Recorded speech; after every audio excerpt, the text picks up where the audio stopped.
tuni nutenina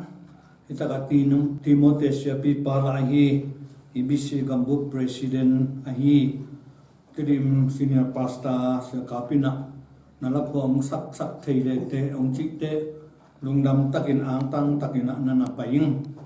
ai zongin tugen lam a ilen zong sot zatai na la ki tam sam no net loi man o zong ma non follow itale ke a tahi na lung zuyang chialai manina lungdam na going atua dena sa kabgen ma bangin hila pen mangla cup of joy chi hiya a open am sahin sia khat suanina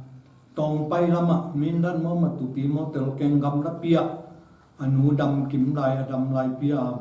na se mina va pai changa anu angai na apoina ke abel tahana som kwa kumina pasta semin ka umma janwakin December som ni khat polinoma yo ma man kom lai takuna na nu gi mi chen nom ki chin mo to om pap lo to lai kha fiu a chi lai hi na zana ka payule khosung ki lun ngam lon khono la ki ta ma kanu lai ta na mu khalo lap lo toy manina na lung nom lelin na toy von no te ke aneu pen na ngon ji nei ta nei hin lung nom takin na omin lai lung mo hin chi kanu nu sian nga ka poi hi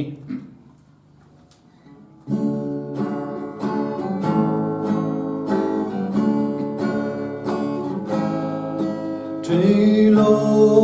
mel magam za sim wang hua pa lung zuan za tam tu nu mu bang na im tang bang na dam lai nam mo a lai nun khum le na tong nem no lung a sia len o na vân lung zuan sia za tam to tuổi bang kiang len tuang lam ka si kia la zong tuân nam min thấy bang cùng lâu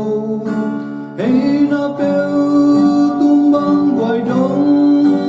tuân ngay kim đua na thèn mò tuân ngay o tuân ngay po gọi ang ban ken om sia lai ben tang bang na da min bang kian na se tu lu thi bao se dù bang ho ma đồng đam nem to ma bang nong pa wa lai so bang he mai min nong xóa ra măng nong ma se sang tăng quan gi bằng đi khen nó e na phan lo gian chẳng sa mang me in hong muin sen kun nuo thì bo xin tu hi lo a vang vai ma nu xin tu o nom lai gi bon gi khen lai lung zuan za tâm tu nu tung xian ma in hong hoi he ei na pe wa ta mong đam đi na bon lung zuan mel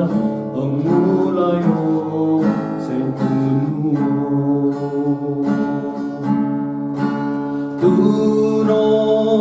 xin lai lung an nào bằng na sa xian ma xin tu na tôi vẫn nấu tên tu bang chim